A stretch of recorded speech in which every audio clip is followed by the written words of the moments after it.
Fala pessoal, como é que vocês estão? Estamos aqui hoje, nosso terceiro episódio do nosso Pod Chapel, e hoje com a presença do pastor Neroilton, Vitor aqui com a gente. E já começando o vídeo, clica aí no curtir, no gostei e se inscreva no canal para que esse vídeo possa chegar em mais pessoas. E já dando início logo para a gente acelerar, que hoje o tema é muito legal, se você não perdia. Se você não for assistir, manda para algum amigo seu. E você não pode perder o que vai acontecer nesse vídeo aqui. É o seguinte, o tema de hoje... Vitor, fala pra gente, o que é o tema de hoje aí, cara? Tocar no mundo e tocar na igreja. Cantar no mundo e cantar na igreja. Caramba, hein? Eita glória! Hoje o trem vai pegar fogo. Polêmico. Vamos lá então, pastor Neroilton, tudo bem? Graça e paz. Ótimo. Esse é o nosso pastor. Se eu puder falar um pouquinho mais próximo, trazer um pouquinho o microfone, pastor. Pronto. Se qualquer coisa, o senhor dá uma inclinada ali. Tá ok agora. Tá beleza, pastor? Tô falando pra você, eu sei que não arruma o trem direito. Não, Mas só não toda vez bom. aqui, ó. Toda vez eu tô arrumando ali. É só... Pastor Neroilton, tudo bem? Faça uma breve apresentação do senhor. Bom, boa noite a todos, ou bom dia, boa tarde, dependendo do horário que você vai assistir. Primeiro eu quero agradecer o convite, né, de vocês de me trazerem para participar do Pod Chapel. E eu sou paraense, cristão há quase 30 anos, casado com uma mineira, pai de um anapolino e já no ministério há 16 anos e que vive um pouco dessa realidade de música há muito tempo. Desde a minha conversão, com 3 meses, já estava envolvido na área musical. Tive uma breve experiência, música sacra, barroca, cantei ópera. Música sempre fez parte da minha vida, né, de todas as formas. E hoje estou aqui, né, em Anápolis, servindo como missionário de base na Missão Vida. E nessa noite com vocês aqui, aproveitando esse tempo. Amém, pastor. Pastor, vamos começar então com o tema, e é uma dúvida que eu tenho, eu queria que o senhor esclarecesse primeiramente. São músicos ou levitas? Acho que essa nomenclatura aí... Quando fala levita, eu imagino o povo levitando ali no altar ali, ó. É quase isso. O levita do Senhor. Fala, rapaz, o cara é bravo. Levital. Acho que essa nomenclatura levita, ela faz muito sentido no Antigo Testamento, né, dentro de um ofício, que talvez não se enquadre tanto, no meu ponto de vista bíblico, não se enquadre tanto para os nossos dias, porque o levita ele era meio que o encarregado de fazer muitas outras coisas além da música, né?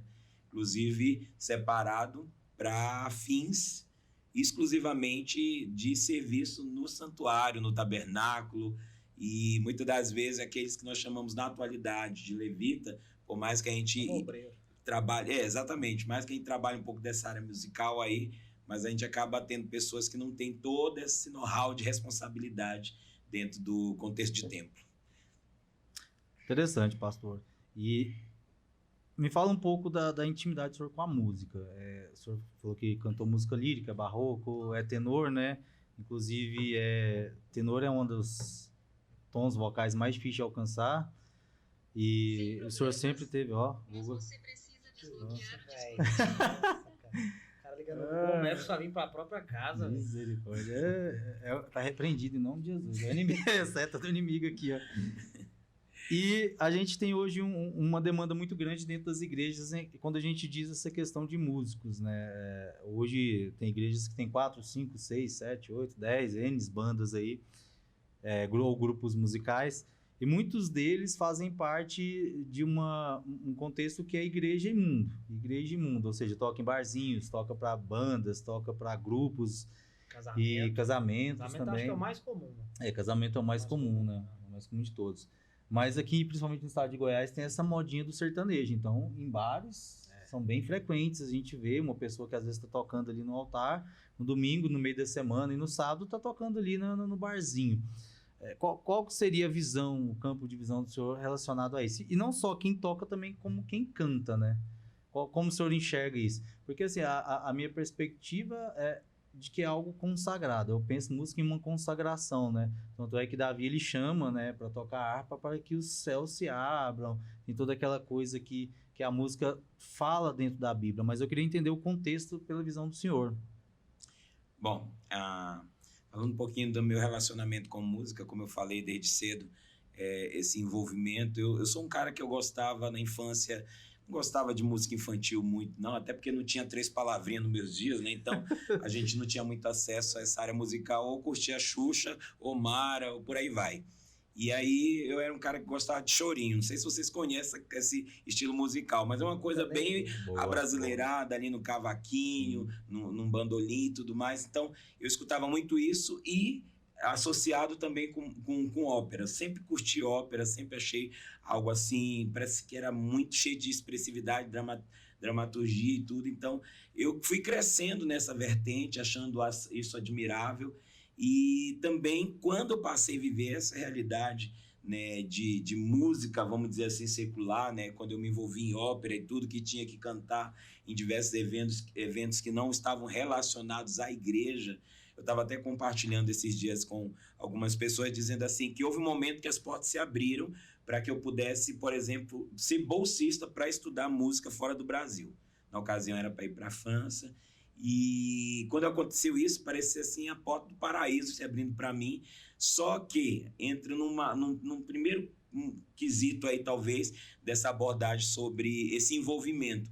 Porque eu já tinha um chamado e sabia muito bem o que Deus tinha de propósito para a minha vida. Eu não podia dizer naqueles dias que eu seria um pastor, por exemplo, mas sabia que eu iria adentrar mais profundamente dentro de uma vivência ministerial mais assim, exclusiva para as coisas de Deus, né? E aí eu percebi que aquele era o momento de eu me desvincular de tudo isso. Era uma decisão que eu tinha que tomar entre seguir aquilo que Deus tinha como propósito para a minha vida ou seguir uma outra vertente, né? E, na verdade, eu poderia dizer de outras situações onde isso aconteceu e que para mim foi muito claro que, às vezes, nessa ideia de conciliar uma coisa com a outra, o secular com aquilo que é santo, às vezes pode fazer a gente ter que tomar uma decisão, pender para um lado e acabar negligenciando no outro, né? A gente não consegue fazer essa associação muito equilibrada, porque assim, se você levar isso no ponto de vista profissional, você vai então, como qualquer profissional, ter que dedicar um grande espaço de tempo para aquilo. E isso provavelmente é possível que tire você dentro do exercício do ministério da igreja. Então aí já vai começando a delinear o segmento que você vai seguir. E é interessante que enquanto na igreja, né, vamos dizer assim, dentro de um repertório, por exemplo, a gente seleciona aquilo que a gente sabe que vai adorar a Deus, que vai expressar a nossa intimidade com Ele e tudo, mas no meio secular você tem que atender o público. Então não é muito aquilo que você curte, não é o que você gosta, mas é o que o público compra, consome. E aí isso vai distanciando a gente de um propósito.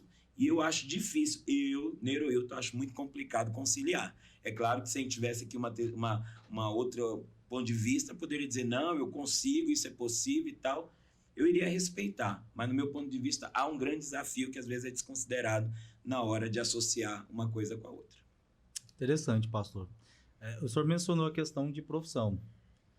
E digamos que hoje o meu ganha-pão seria tocar, né, Felipe? Eu sou músico e toco. Como o senhor teria uma visão acerca disso? Porque eu já vim do mundo secular. E hoje acontece muito, e eu estava lendo até um artigo essa semana que eu achei assim, eu falei, uau, perfeito. Que é a respeito dessa questão, porque a música gospel virou também uma modinha, né? As pessoas descobriram que tem um certo valor financeiro e que pode se cobrar um valor financeiro, então virou uma modinha. Então a gente está vendo muitas pessoas também vindo desse contexto do mundo secular, do dia para a noite a pessoa se converte e já começa a gravar ali um gospel, entende? A gente tem alguns casos aí, a gente não precisa citar, que toda a população já sabe qual que é, mas assim, eu vejo muito também aquela questão do interesse de profissão, está se tornando uma profissão isso aí. Como é que o senhor tem uma visão acerca disso, pastor? Porque eu ganho dinheiro tocando música secular, não tem como, digamos, eu, Vitor, não estou falando que eu ganho, mas assim, seria uma forma de exemplo para o senhor, eu toco um instrumento para determinada banda musical secular do mundo. Porque eu acredito muito na questão da consagração, né, pastor? O senhor não mencionou assim explicitamente, mas fala sobre essa consagração do que a gente está fazendo. Como é que o senhor vê isso? Eu sugiro 2 destaques bíblicos para nós pensarmos nessa noite, quantas vezes você tiver acesso a esse podcast. A palavra de Deus em Efésios capítulo 1, versículos 6 e 12, vai falar para a gente que nós fomos criados para o louvor da glória de Deus. Esse é um princípio. O propósito de eu ser criado, de eu vir em existência, é única e exclusivamente para a glória de Deus. Claro que não está dizendo ali louvor e glória nessa área musical, por exemplo, mas em tudo que eu fizer, aí eu entro já em outro texto bíblico, que é 1 Coríntios capítulo 10, versículo 30, que diz que se eu vou comer, se eu vou beber, eu vou fazer qualquer outra coisa, tem que fazer tudo para a glória de Deus. Amém. Começa desse ponto de partida. Mas aí eu já pude conviver e conversar com pessoas que estavam envolvidas nessa vertente, sobretudo músicos, instrumentistas, por exemplo, né? Não cantores. São poucos os cantores que eu conheço que enveredaram para essa realidade da música secular. Mas músicos, instrumentistas, sim, vi bastante. E sempre tem essa vertente de, é minha profissão, eu preciso, é meu ganha-pão e tudo mais. E eu me lembro de uma vez ter perguntado para um jovem, numa outra situação, mas que eu acho que dá para associar com essa questão, que ele estava me contando de ter sido abençoado, Deus fez um milagre, proveu coisas que ele não tinha condições de adquirir. Eu fiz uma pergunta para ele bem assim: você quer ser rico ou você quer ser dependente de Deus? Porque, na verdade, quando a gente coloca a nossa dependência em Deus, a gente não está vinculado sobre a nossa sobrevivência dentro dos nossos esforços. Eu não ignoro um Deus que nos atribui de qualificações, capacidades, que nós podemos, nós temos dotado de habilidades até artísticas, né? Para poder usar disso como algo profissional. Porém, muitas das vezes, quando você ouve o argumento de uma pessoa que justifica o seu envolvimento por causa de uma profissão, por causa do ganha-pão, como se ela dependesse daquilo e se não fosse aquilo, ela não teria outra possibilidade. Acima de tudo, que diante daquela experiência a sobrevivência dela está inserida ali, entendeu? Então, eu fico muito preocupado quando a gente diz assim, olha, por exemplo, eu sou jornalista. Se eu não viver do jornalismo, eu não vou saber fazer outra coisa, eu vou morrer. Eu acho que em qualquer outro contexto fora do cristianismo, a gente poderia até dizer isso, porque, enfim, uma pessoa que não é cristã, ela se segura em muitas, aonde der, o galho que der, ela vai se segurar. Agora, no meio cristão, a gente sabe que a nossa dependência, a nossa provisão é o Senhor. Inclusive, destaco só mais um versículo bíblico aqui, que pode ser aplicável a essa questão, que está lá em Mateus capítulo 6, versículo 33, que vai dizer o seguinte: buscar em primeiro lugar o reino de Deus.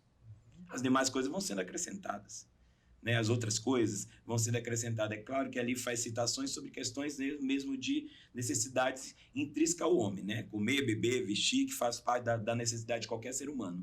Mas eu destaco isso. E, em primeiro lugar, o que tem que ser prioritário na nossa vida? Porque quando a gente começa a criar uma escala nova, que não é aquela proposta por Jesus Cristo, então a gente já está desconfigurando o negócio. E aí a gente entra nos erros e nas frustrações também, porque uma vez que você confia em algo que não seja no que Deus propôs, nas promessas de Deus, então você corre o risco de se ver totalmente alheio a elas e daqui a pouco até desconfiado que Deus realmente exista. Pastor, vamos colocar uma situação aqui, que eu estava até conversando com o Vitor, foi na semana passada, né? A gente estava conversando sobre o tema. Por exemplo, vamos imaginar comigo. Eu acabei de conhecer a Deus, me converti. Vou falar nessas palavras. Acabei de me converter, mas eu sou um guitarrista e eu tenho um trabalho normal, de segunda a sexta, ali de 6 horas, 8 horas por dia. E à noite eu toco, tanto em casamento quanto em barzinho. E eu fui conhecer a Deus, certo?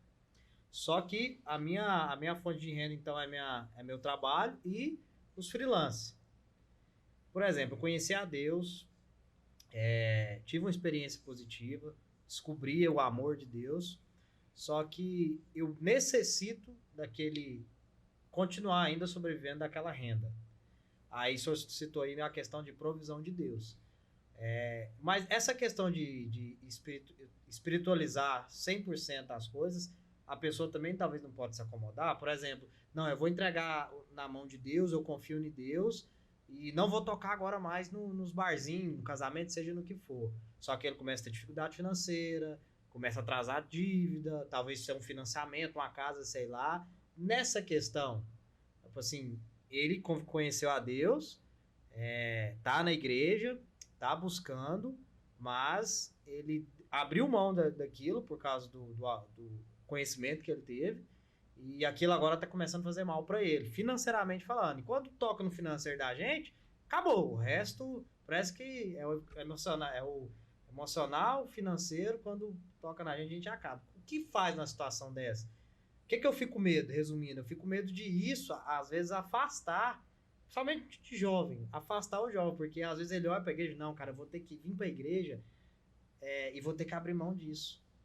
Nessa situação, assim, qual que é o ponto de vista do senhor? Ele deve abrir mão? É prudente ele abrir mão, passar por dificuldade financeira? Como eu, se o exemplo fosse... Qual é o exemplo se eu fosse pedir um conselho do pastor Nereuilton hoje? O que ele me falaria? Eu dou destaque para duas questões assim, paralelas. Uma delas é a responsabilidade que eu tenho enquanto ministro do Evangelho, né, ministro da Palavra de Deus e pastor de pessoas, né?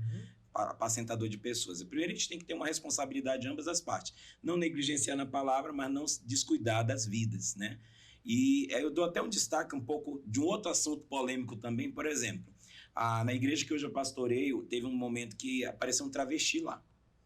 Ele começou a frequentar, interessado e tudo, aquela coisa. Eu sabia que nós tínhamos ali uma grande responsabilidade com aquela vida, mas que sofreria alguns processos, né? E em determinado momento deixei muito à vontade, eu não cheguei já colocando logo no paredão e tudo. Aí, em determinado momento, ele chegou comigo e disse assim: se eu aceitar Jesus, eu vou ter que, no domingo que vem, já aparecer como homem. Aí eu disse para ele o seguinte: você levou um processo para chegar como você estava, né? Que ele tinha silicone, ele tinha todo... Enfim, estava transvestido de mulher mesmo. Uhum. Aí eu disse assim: você levou um processo para chegar nessa situação, nesse nível que você se encontra hoje, né? Sim, levei. Então nós vamos fazer o processo inverso. Porque eu não posso queimar etapas. Discipular é levar uma pessoa a um conhecimento de Cristo. E ao conhecer Cristo, a vida é transformada. É inevitável. Né? Então, essa é a parte relacionada à pessoa. Porém, eu dou um destaque para um texto, por exemplo, muito bom para nos auxiliar numa questão dessa, que é a conversão do apóstolo Paulo. Né? E eu poderia usar outras conversões bíblicas que nos ajudariam da mesma forma, mas eu quero destacar a conversão do apóstolo Paulo porque ele tinha uma profissão e uma responsabilidade cívica. Ele era representante do comando romano, né?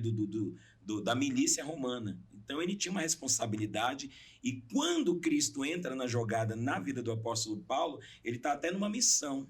Ele tem que ir capturar cristãos e conter a difusão do evangelho. Era essa a responsabilidade dele. Mas quando ele tem esse encontro com Cristo, ele passa por uma temporada, né, alheio a toda a atividade dele como romano e até mesmo com envolvimento com qualquer outra coisa. Ele fica um período ali na casa de Ananias, né, sendo tratado, e depois vai ter uma estada com os discípulos para, vamos dizer assim, ativar essa compreensão do que é ser um apóstolo. Então eu fico pensando também que às vezes a gente esquece, né, que esse processo ele é mediado não por nós, nem pela pessoa, mas há um direcionamento dado pelo Senhor que a gente precisa atentar antes de tecer qualquer sugestão, porque afinal de contas a vida ela vai sempre pertencer ao Senhor, né? E se o Senhor desafiar, como desafiou, por exemplo, eu nem disse, né, Atos 9 vai falar do apóstolo Paulo, mas Mateus capítulo 9 vai falar de Levi, que é o próprio Mateus, que ele passa pela coletoria e diz: segue-me, e ele segue. E eu fico pensando assim, será que hoje em dia um convite à vida cristã que é simplesmente dito pelo um segue-me, será que as pessoas seguiriam pensando dessa forma? Sobre os riscos que eu vou ter que passar porque eu estou abrindo mão de toda uma vida que eu conquistei? Sim. Então são coisas assim que a gente precisa pensar, mas eu gosto muito da reflexão individual. A gente nunca vai se desassociar da palavra.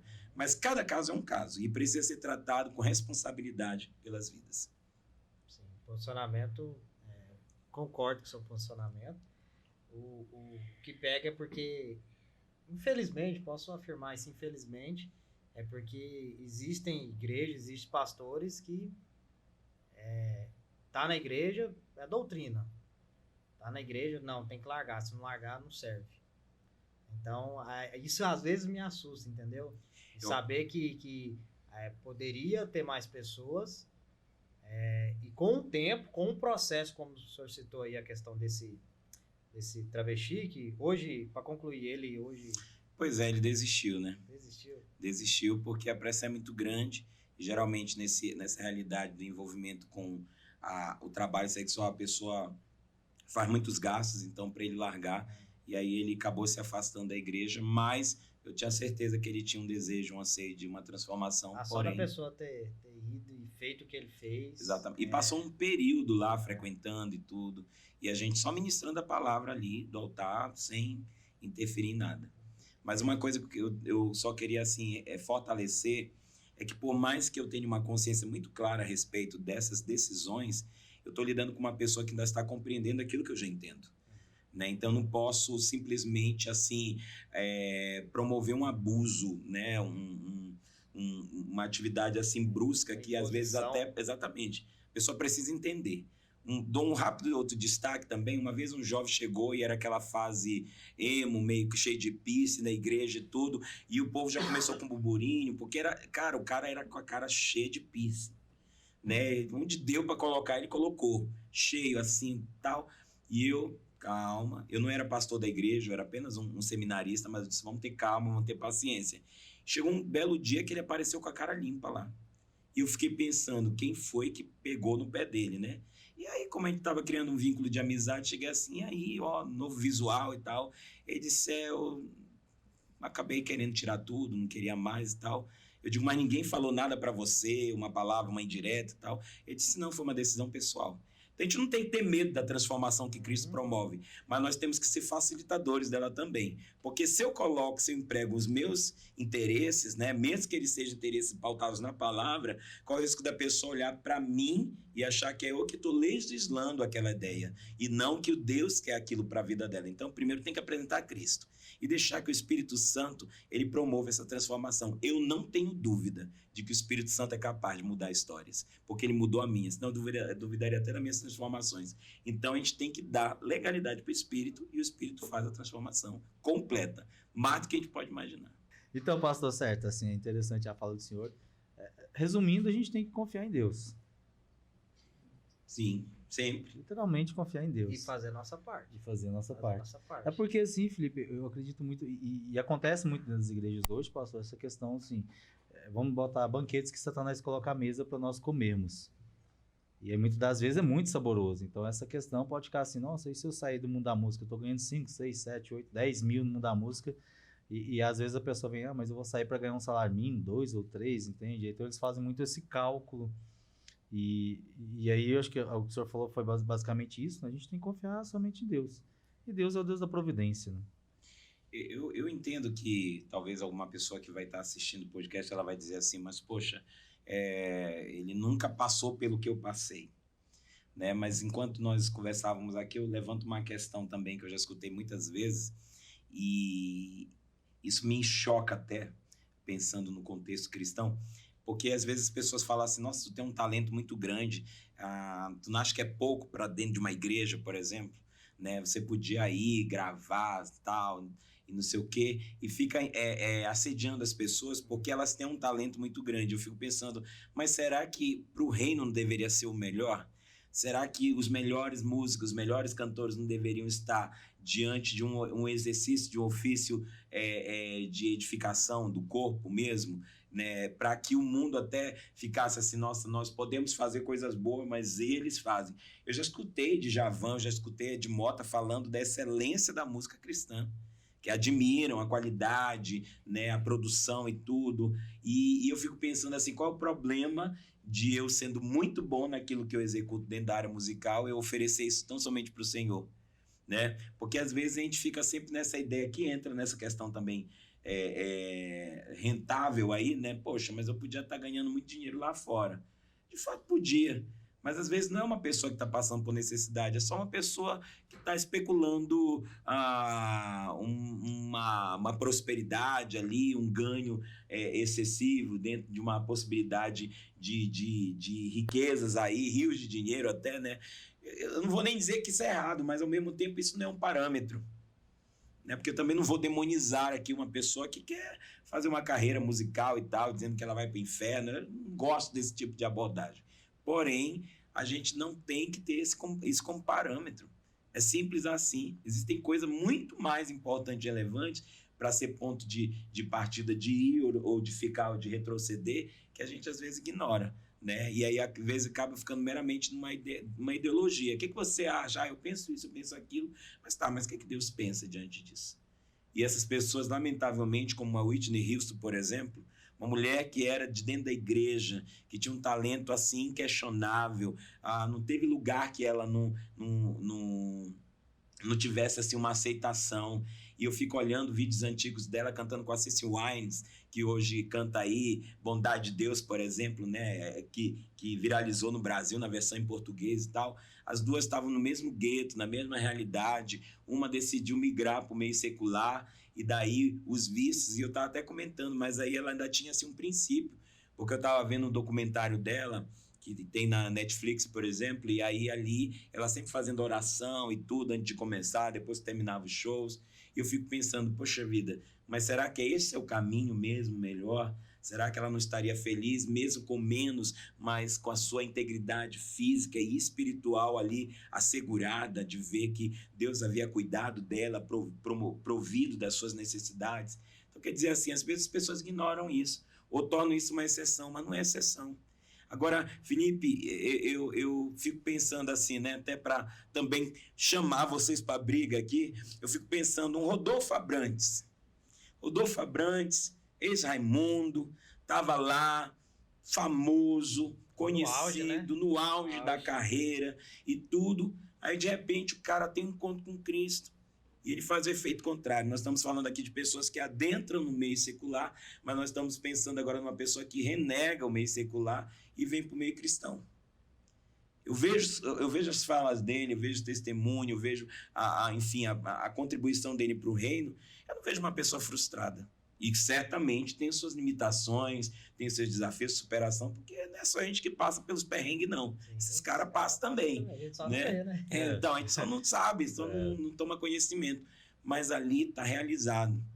E dentro das entrevistas que ele já deu aí para talk shows aí diversos, ele sempre deixa muito claro que ele era famoso, mas aquilo não realizava o interior dele. E eu fico pensando assim, será que não é válido a gente parar e dizer assim, poxa, deixa eu pensar um pouco nisso, porque eu estou querendo ir para lá, mas se eu chegar lá e não for realizador? E se eu chegar lá e eu perder os meus valores? Se eu chegar lá e eu me desconfigurar enquanto servo de Deus? Porque isso pode acontecer. Mas, às vezes, a conversa, a discussão, ela gira em torno de fazer ou não fazer. Não é a questão de fazer ou não fazer. Dou destaque para um outro texto bíblico, que é 1 Coríntios, capítulo 6, versículo 12. Todas as coisas me são lícitas. O crente é livre para fazer o que ele quiser na cabeça dele. Estou a fim de plantar bananeira. Vai lá e planta bananeira. Porém, o texto continua dizendo, o apóstolo Paulo àquela igreja, mas nem todas me convêm. E aí ele repete a mesma sentença. Todas as coisas me são lícitas, mas eu não me deixarei dominar por nenhuma delas. Que aí entra num mérito, domínio. Muitas pessoas perdem o domínio de si, porque elas têm que fazer de acordo com as exigências do mercado, e aí isso desfigura o caráter, enfim, a imagem que elas carregam de Cristo. Essa é a minha preocupação como pastor, né? De perder a essência de Cristo na vida. A pessoa ela fica muito exposta, né? É muito suscetível ao erro, à tentação, a cair alguma coisa. Mas vamos fazer outra comparação aqui. Eita! Não gosto dessa comparação. Vamos lá. Por exemplo, a gente tá falando muito aqui do músico que toca dentro da igreja e toca lá no bar, no casamento, seja o que for. E qual que é a diferença do músico que faz isso, por exemplo, de um pastor que tem um buffet, que promove casamentos e eventos? E esse pastor, ele faz não só para o pessoal da igreja, e é aberto para todo tipo de público, e faz uma festa onde tem bebida alcoólica, ele tem que colocar a música lá, o noivo e a noiva pedir, a música ele tem que colocar. O que difere de um caso para outro? Porque às vezes o pessoal foca muito nos músicos, o cara tá tocando lá e eu vi ele ali no bar ali, ó. Só que talvez o pastor, ou seja quem for, tá lá dentro da igreja, é fiel, participa, só que ele tem tô citando um pastor pra gente elevar a questão de... Tô achando que você tá querendo me atacar, é isso que você tá querendo fazer aí. E como é que fica dessa forma? Porque pro músico é de um jeito, talvez a visão, porque é um pastor, tem um buffet, tá fazendo a festa ali secular. Por que pra um vale e pra outro não? Posso colocar mais lenha nessa fogueira? Pode, é esse que é bom. O advogado que ele tem que atribuir de critérios na lei para poder defender um criminoso, por exemplo, oferecer liberdade ao criminoso. E esse advogado é cristão e ele tem que defender alguém que ele sabe que cometeu o crime, mas ele vai usar de argumentações para poder livrar da sentença aquele criminoso. Eu acho que a palavra de Deus ela é muito interessante porque ela passa princípios que eles se encaixam em qualquer circunstância. Né? Não existe a B ou né, nesse caso aqui dá, mas nesse caso não dá. Eu acho que todos nós, inclusive um pastor, você falou de ter um buffet e promover eventos que envolvem bebedeiras, enfim, mas qualquer coisa que nós venhamos a fazer, a gente tem que ter uma régua de medição. Né? Você precisa ser criterioso.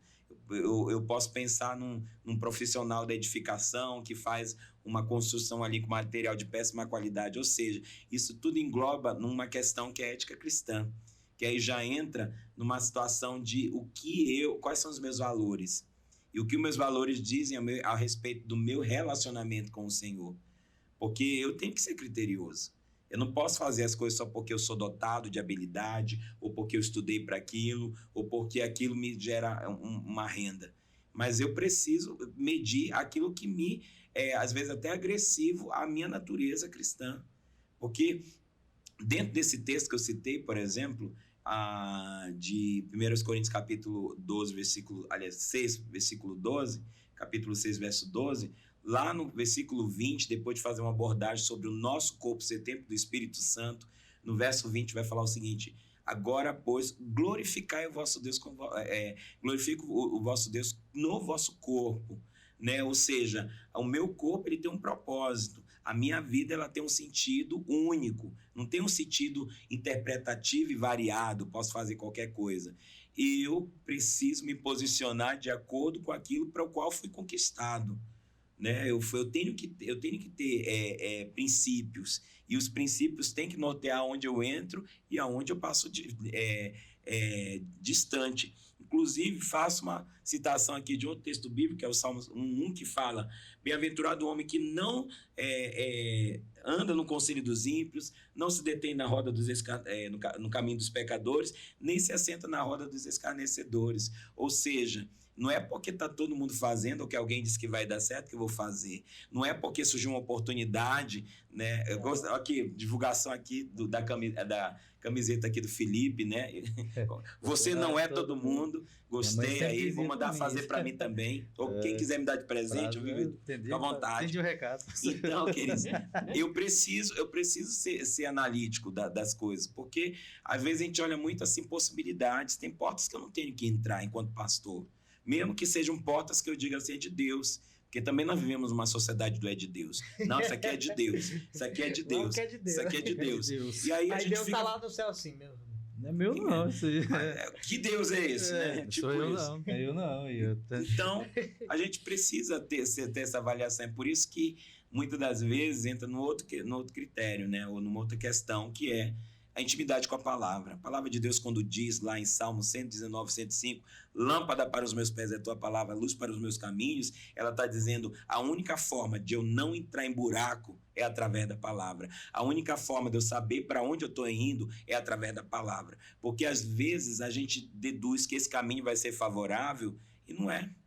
E se eu não tiver nada que me dê essa percepção do horizonte, eu vou ficar só olhando para agora e dizendo: não, isso aqui é tudo de bom, e vou entrar de cabeça.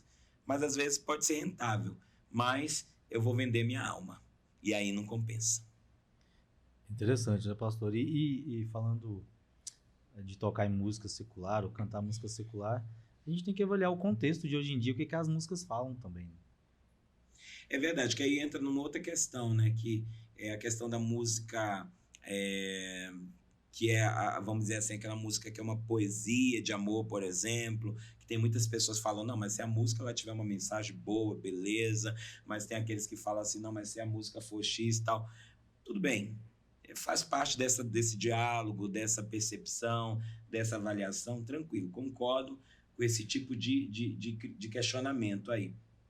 Porém, volto a dizer, mesmo que eu tenha um repertório, que eu julgue que ele é um repertório saudável, quando você entra no mercado musical, você tem que fazer aquilo que o público está pedindo. num casamento, por exemplo, que é uma coisa até assim, aparentemente inofensiva. A pessoa chega lá e ela vai... os noivos vão dizer lá, não, eu quero que você cante uma música que fala até de traição. Essa música é a nossa música, ainda fala assim, né? Aí você vai dizer assim, não, olha, eu não canto esse tipo de música e tal, porque sabe como então... Quer dizer assim, aí já vai sair do mercado. Sim. Não vou contratar uma pessoa que quer dizer que não vai cantar. Eu quero quem decide. Tô pagando? Tô pagando, exatamente. Então, quer dizer assim, quando foge do seu controle, então aí a gente já tem um problema. Porque você não vai conseguir assegurar que 100% você vai conseguir se manter dentro dos seus valores, né? E aí a gente precisa considerar isso também.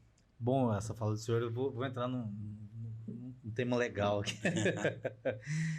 O senhor falou sobre casamento.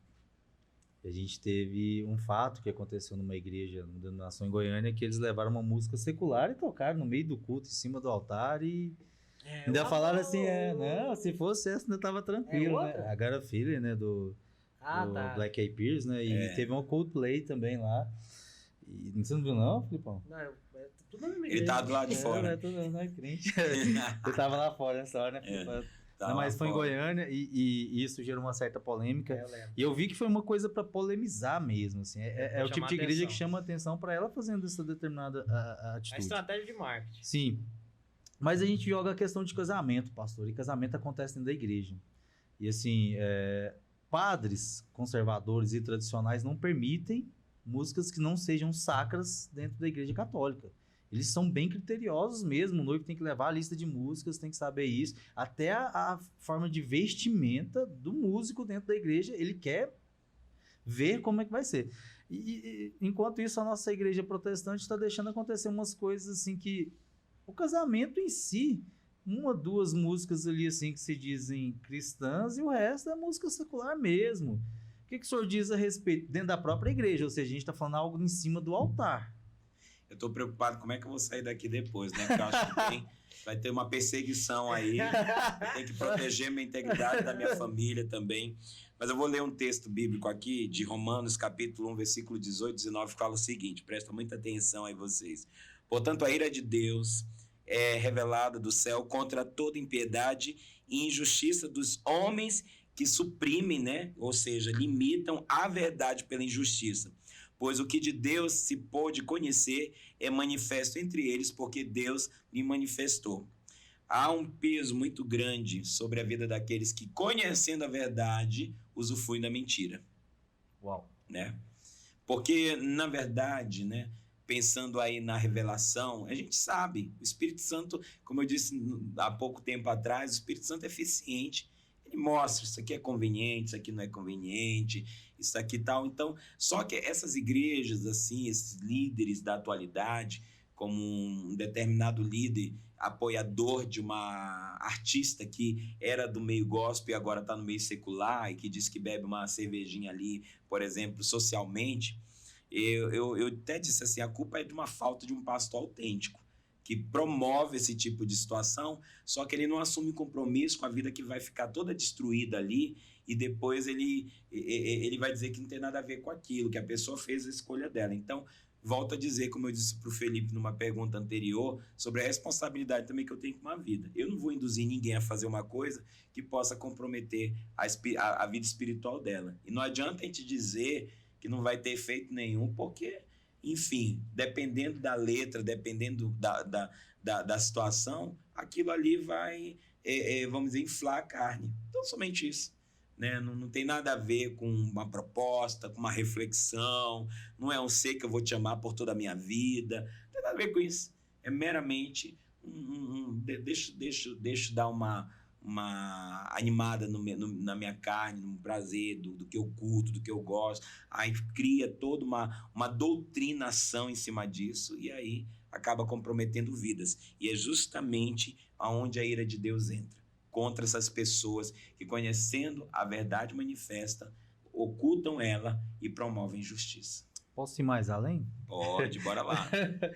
Seria então uma forma de maldição contra aquele próprio casamento? Eu acredito que sim, irresponsavelmente sim. Irresponsavelmente sim. Eu acho que a gente não pode espiritualizar tudo, né, Felipe? Mas eu acho que também a gente não pode racionalizar tudo. né? Acho que tem um equilíbrio aí da razão, do espiritual, da maneira de avaliar as situações e, sobretudo, se tratando de uma coisa que não é sua, mas é de outra pessoa, não posso te induzir a fazer algo que pode vir a ser prejudicial para você. Pode não ser prejudicial para mim, mas se for para você, já está errado. Quando eu estava estudando sobre o tema, pastor, aí veio 1 Coríntios 15:33, que diz assim: não vos enganeis, as más companhias corrompem os bons costumes. E é exatamente isso, por quê? Porque aí eu entro no mérito, né? Porque tem gente, vocês não me perguntaram, mas eu vou fazer essa menção aqui e a fogueira da Inquisição cresce. Tem pessoas que dizem assim, não, eu vou lá porque eu tenho um ministério. Deus me comissionou para ir para aquele meio, para evangelizar as pessoas e por aí vai. Uma vez um jovem perguntou para mim assim, eu quero assistir um show de uma banda que vai estar por aqui, é uma banda secular, eu curto o estilo, mas como músico só quero porque eu gosto e tal, dando várias justificativas para ir para aquele show. Eu digo, beleza, vai ser show só para você? Como é que vai ser? Eles vão cantar para você? Não, vai estar cheio de gente, o povo gosta do cantor, da banda, não sei o que e tal. Eu digo, então legal. Você me falou sobre a sua motivação, mas é dos outros, você pode responder qual é? Aí ele disse, não, obviamente que não sei nem quem é que vai. Eu digo, pois é. Às vezes a gente pensa de maneira individualista, mas para exercer uma coletividade, né? Porque você vai lá e você diz a respeito do que você vai fazer ou de como você vai se comportar. Mas as pessoas não vão ficar ali estáticas. Elas vão exercer as suas influências. Porque é natural, né, dos filhos das trevas também fazerem isso. Eles têm que, tipo assim, nós estamos aqui todo arrumadinho, aí chega uma pessoa toda suja e tal, ela vai se sentir mal. Tem gente que vai querer sair daqui e dizer assim, não quero ficar ali porque eu não estou adequado. Mas tem aquele outro que pensa, mas se eu sujar eles? Pronto, todo mundo fica igual. E tem muito mais gente querendo sujar as outras para ficar igual à sujeira dela do que ajudar a limpar, ou até se ausentar para se recompor. Então, nós temos que ter cuidado com essas pessoas. Elas existem e elas são mais atuantes do que às vezes os filhos da luz têm atuado no mundo. Então, pastor, aconteceu um fato, acho que semana passada, semana retrasada, não recordo o evento, o maior evento de rock do Brasil, do mundo, né? Que é o Rock in Rio. Nós tivemos o Justin Bieber, né? Que parece até muito com o Felipe, assim, ó. Igualzinho. É a cara do Felipe. Começando pelo dinheiro. Igualzinho, a conta bancária tá. E ele teve uma polêmica, primeiro que ele disse que estava com crise de ansiedade, que não iria executar o show e tudo mais, mas assim, por pressão e tudo mais, ele executou. E ele fez uma oração e cantou um hino, né, no meio do show ali, aquela coisa toda. E o senhor comentou algo sobre evangelismo, né, no meio das circunstâncias e tudo mais. Como é que o senhor interpreta essa posição do Justin Bieber? Porque hoje ele se considera um protestante, né? Ele era Ele é da Hillsong. Da Hillsong, não, ele saiu da Hillsong. Ele disse que foi para a igreja menor porque, segundo ele, a Hillsong, ele estava querendo usar a imagem dele para se promover. Foi isso que a mídia falou. Então hoje ele está numa igreja menor nos Estados Unidos, uma igreja que nem é conhecida nos Estados Unidos. Como o senhor colocaria ao ponto de vista do senhor essa atitude dele porque assim, ele foi como ele cantava no mundo secular normalmente, que é aquela calça baixa, sem camisa, um boné totalmente assim, o Felipe ainda tá comportado, né, que o dele foi um rosa, né, assim, rosa bem desse jeito e é aquela coisa muito e a questão que, assim, quando eu digo ficar sem camisa, inclusive, é a questão da sensualidade corporal, né. Aí como é que o senhor encaixaria essa coisa do Justin Bieber de orar, de tocar uma música que é protestante e tudo mais, uma música cristã? Como é que o senhor viria, qual o ponto de vista do senhor acerca disso? No Brasil se tornou comum cantores do meio secular cantarem músicas evangélicas em determinado momento do show, até para a ideia de abençoar a vida dos seus fãs, né? E isso se tornou muito comum. É que a gente não frequenta o meio, a gente acaba não sabendo, mas vira e mexe, alguém fala, né, dá uma entrevista, diz que curte muito cantor gospel tal, e naquela coisa e tal. E a gente tem um evangelho meio que estético também, né? Quando eu digo estético, é aquele evangelho que é bonito. Ele é bonito e então somente isso, né? Que ele alcança a pessoas meramente porque elas acham bacana a ideia da cultura evangélica, dessa realidade, elas apreciam a mensagem. Modismo. Exatamente, o modismo, ótima colocação. Então, essas pessoas, elas entendem que elas têm que estar associadas a uma coisa que até dá ali um ar de espiritualidade, enfim. Eu tenho que ter alguma coisa que eu acredito.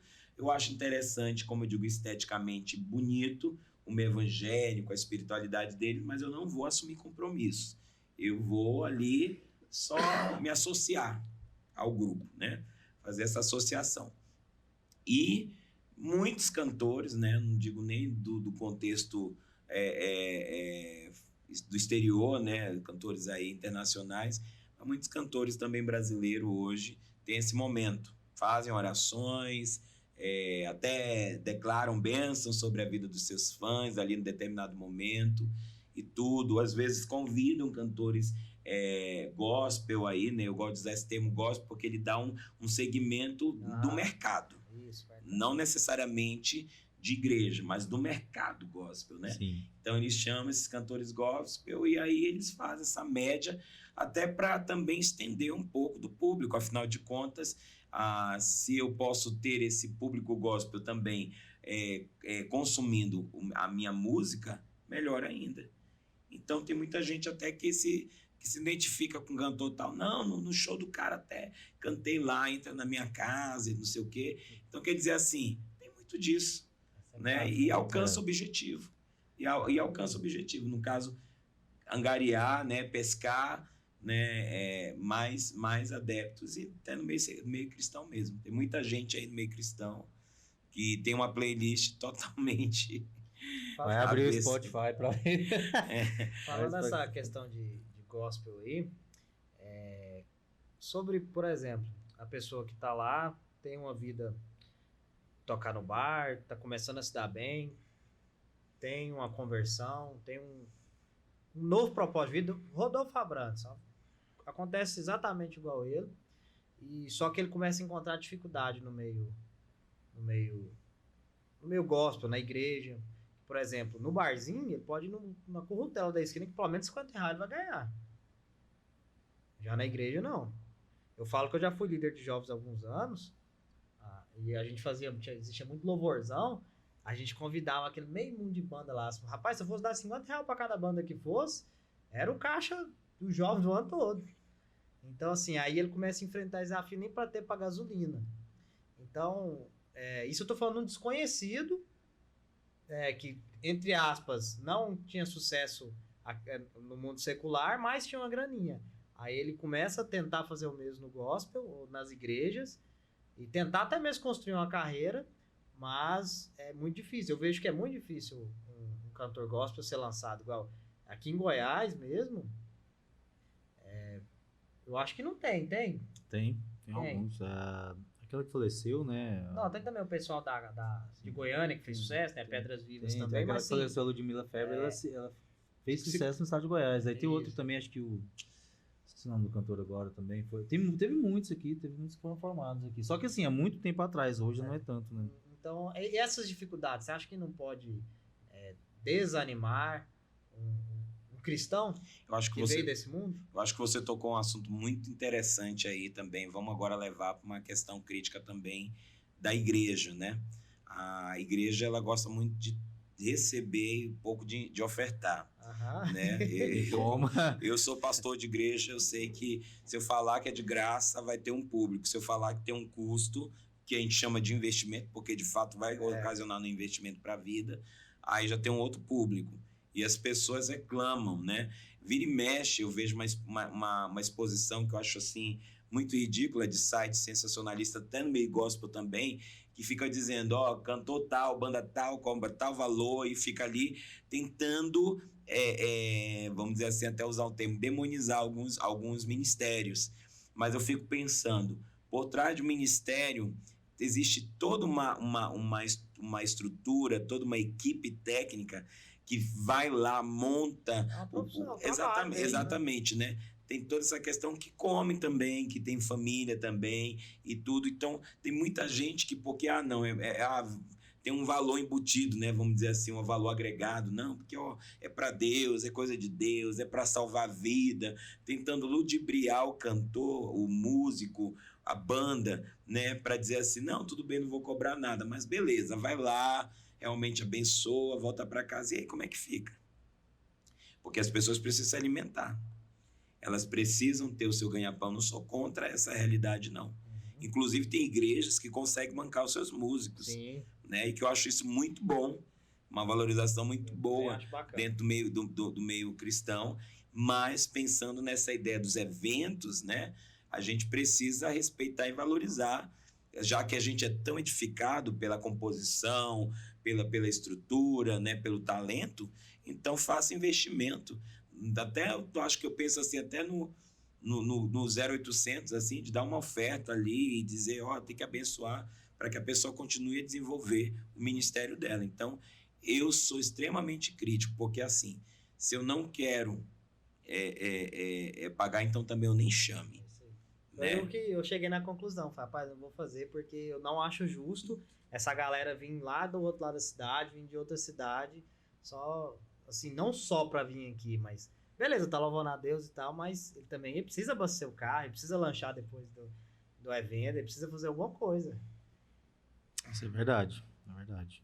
Aí também, igual você falou da igreja conseguir custear o músico, ele é uma profissão, né, pastor? Não deixa de ser uma profissão, porque é caro hoje em dia manter um instrumento, manter-se atualizado aí, e estudo e tudo mais. E muitas das vezes a igreja não investe no próprio músico. Um curso. E a dedicação do tempo também, né, cara? Música é muito tempo. Música é tempo mesmo. Eu gosto muito de bateria. Eu comecei a aprender. Na hora que eu vi que eu teria que entrar no louvor, eu falei, cara, não quero, porque eu não quero me dispor desse tempo que a pessoa gasta ensaiando.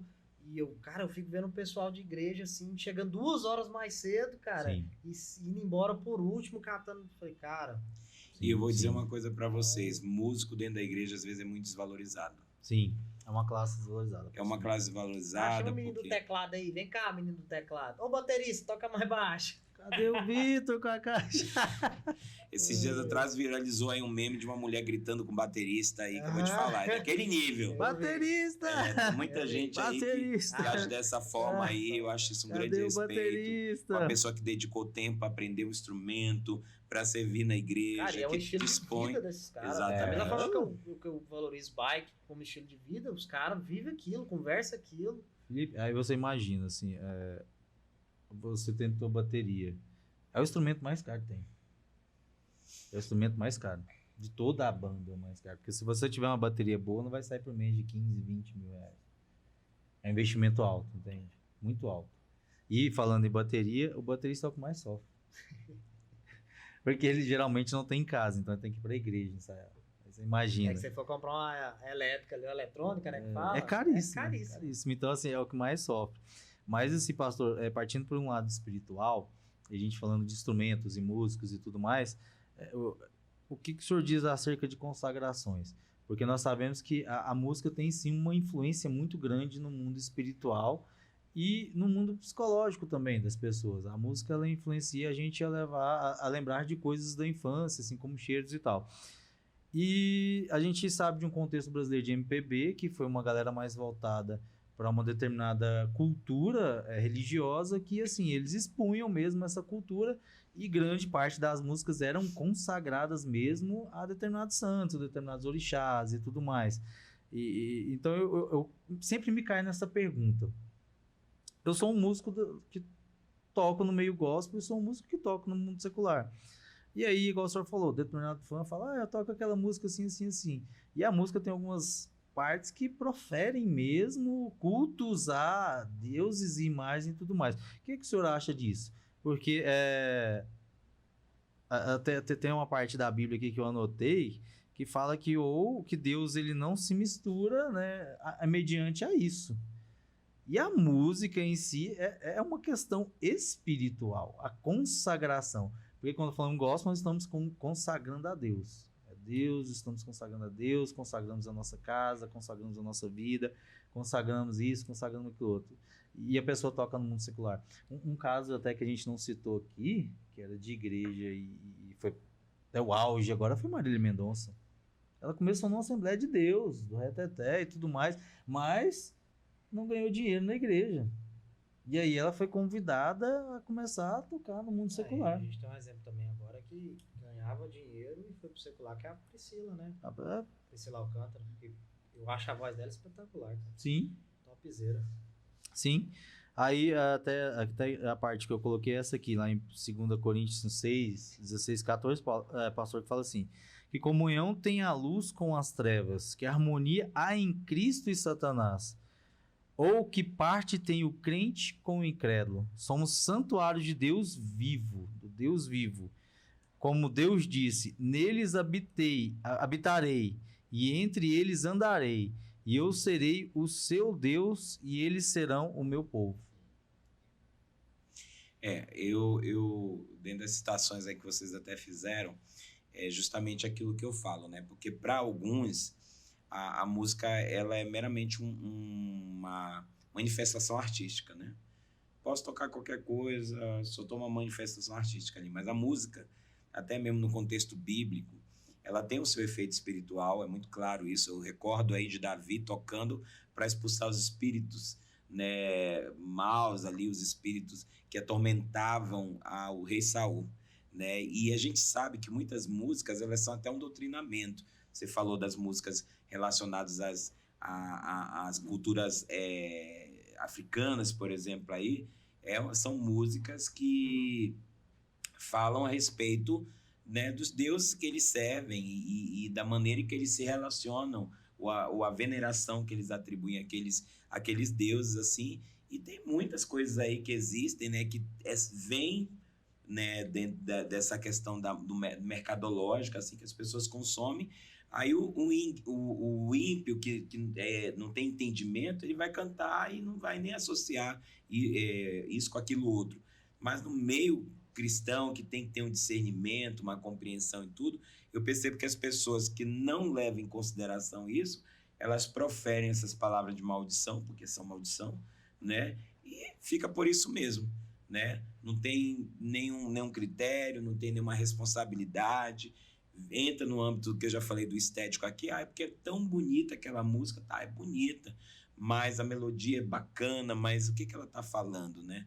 Um pouco mais cedo eu conversava com outro pastor, amigo nosso, pastor Cleovan, falando das músicas rock, por exemplo, que fala, você vai olhar, rock americano, né, e tal, internacional, que falam coisas terríveis, mas o povo tá ali cantando e tal, às vezes por não saber a língua inglesa, por exemplo, tá ali achando maravilhoso e tudo, e a palavra tá falando ali, te mata, te enforca, você é filho do demônio, e o cara tá ali, nossa, é lindo, até chora, né? Até chora diante da música, a música tá dizendo essas coisas aí. Então, quer dizer assim, eu volto a dizer, quando você é criterioso, você se dá pelo menos o direito da dúvida, de pesquisar, de observar, isso não é legalismo, isso não é religiosidade, isso não é espiritualizar tudo, mas é uma questão de sabedoria.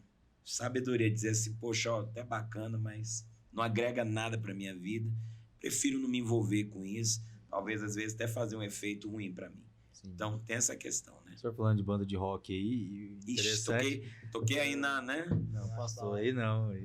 Mas falando de banda de rock, é a banda mais satanista de todos os tempos, todos se converteram, que foi o Slayer. Proferiram o satanismo durante anos, levaram muitas pessoas ao suicídio, porque foi a banda que mais cantava sobre suicídio e tudo mais. Hoje todos se converteram, inclusive o vocalista, se eu não me engano, se eu não falei isso, ele é pastor de uma igreja norte-americana. Pessoal, a gente está caminhando para o final desse podcast já. E a gente tem as últimas 2 perguntas. Qual seria o seu conselho, pastor, hoje para um jovem que tem todas essas dúvidas, tudo que a gente lançou na mesa aqui agora? Uma pessoa, falar jovem não tem idade não. Qual que seria o seu conselho? Rapaz, hoje de tarde eu passei por uma sabatina com um jovem que é muito amigo meu, que a gente estava conversando sobre isso e a gente faz muitas discussões polêmicas, né? Às vezes, a gente foi tratar desse assunto de música, ele disse assim no final, não, estou lhe ajudando para o senhor ter argumento mais tarde, né, no podcast. Imagina quem seja o jovem. Imagina quem é esse jovem, né?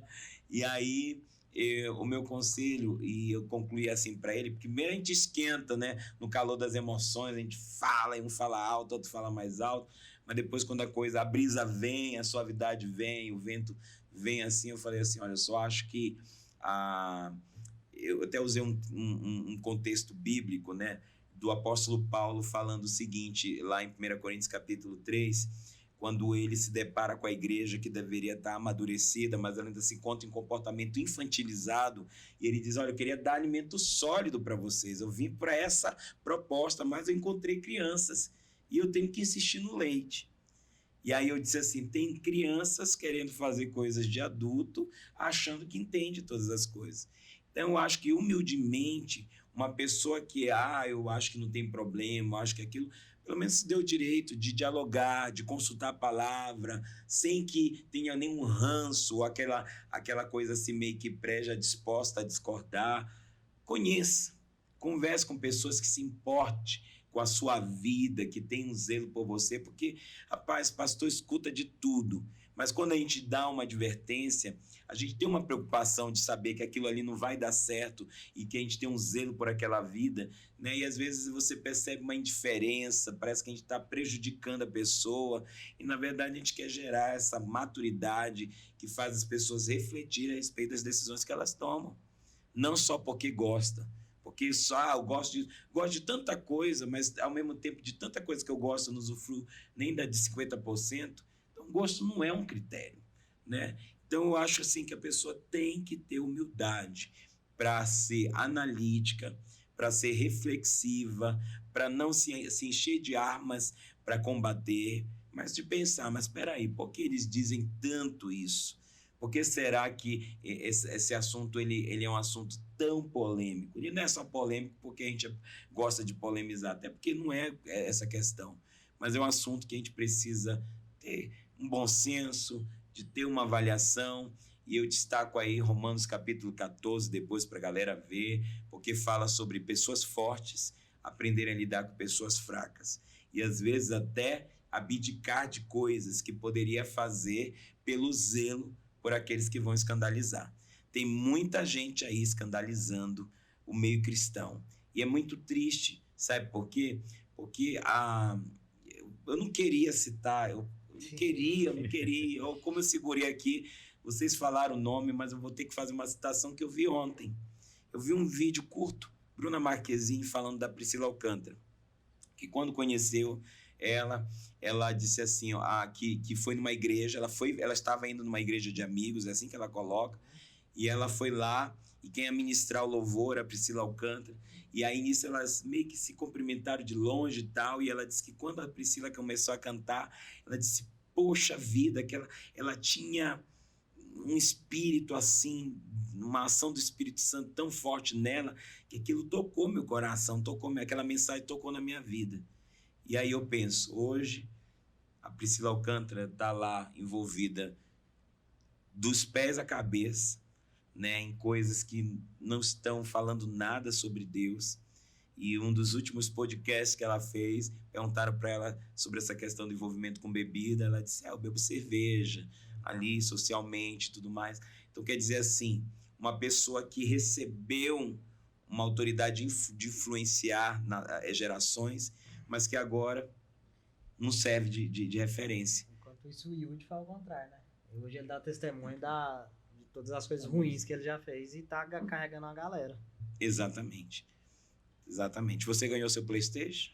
Não, nunca conseguiu ganhar o PlayStation. Ganhou o PlayStation. Tá difícil. Pois é, gente. Então eu acho que... Hoje eu quero meu PlayStation 5. Eu acho que a gente tem que ter esse bom senso, né? E eu acho que tem um pouquinho, Felipe, Vitor, da gente sentir um pouco do contexto atual da igreja evangélica, né? Uma igreja muito superficial. E eu tenho que dizer isso de forma geral e como pastor, que assumo a responsabilidade também do meu gueto nesse sentido.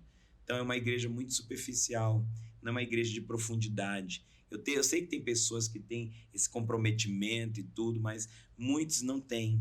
Então quer dizer assim, para você disseminar uma possibilidade dessa, você pode estar sendo uma pedra de tropeço na vida de algumas pessoas. Porque as pessoas vão acreditar que esse é o caminho.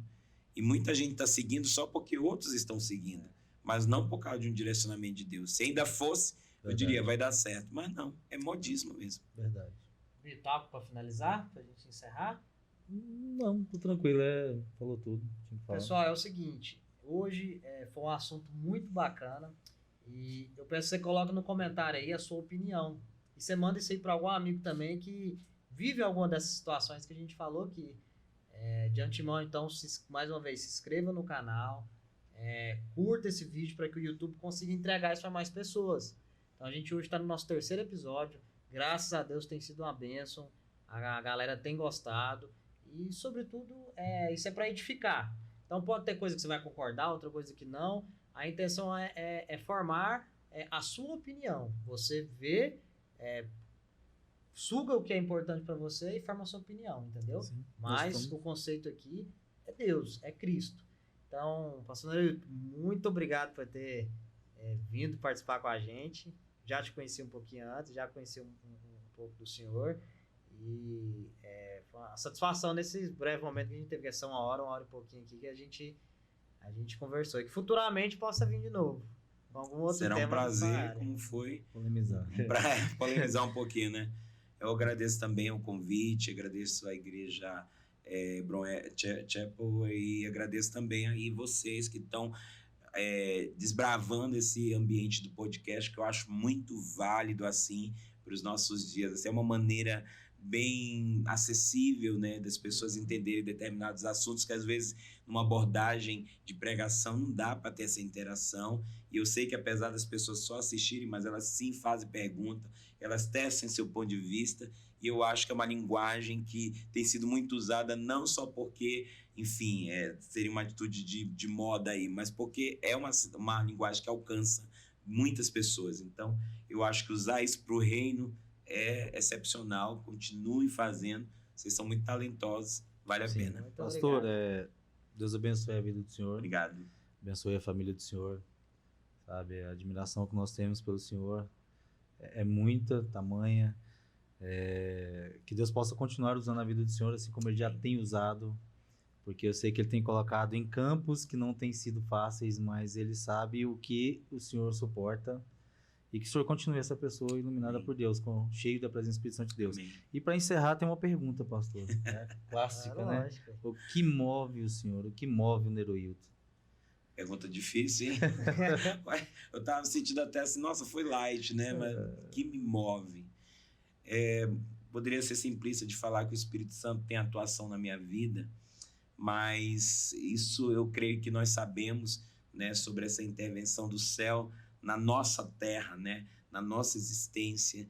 E eu acredito que hoje o que tem me movido é poder apresentar a essa sociedade corrompida, tanto dentro, às vezes, da igreja, de pessoas que ainda não tiveram uma conversão genuína, para aquelas pessoas que ainda nem sequer ouviram do evangelho, poder apresentar algo autêntico, né? Porque lá atrás pessoas pagaram um preço, né, para que a autenticidade do evangelho chegasse até nós. Nós não podemos abdicar disso. Então eu sou um defensor da palavra que liberta, porque é uma palavra mesmo que tem um efeito libertador. Não é porque eu quero libertar, mas porque o exercício dessa palavra tem esse efeito na vida das pessoas. E eu acredito nisso, trabalho em cima disso, e quanto eu existir e puder, eu quero que a palavra do Senhor alcance o coração da melhor maneira, mais íntima possível. É isso que eu acredito. Amém. Amém. Show de bola. Muito obrigado, pastor Neroilton. Obrigado, Felipe. É nóis. Tamo junto. Falou, pessoal. Fica com Deus. Deus Até mais. abençoe. Tchau, Até tchau. mais. Tchau, tchau.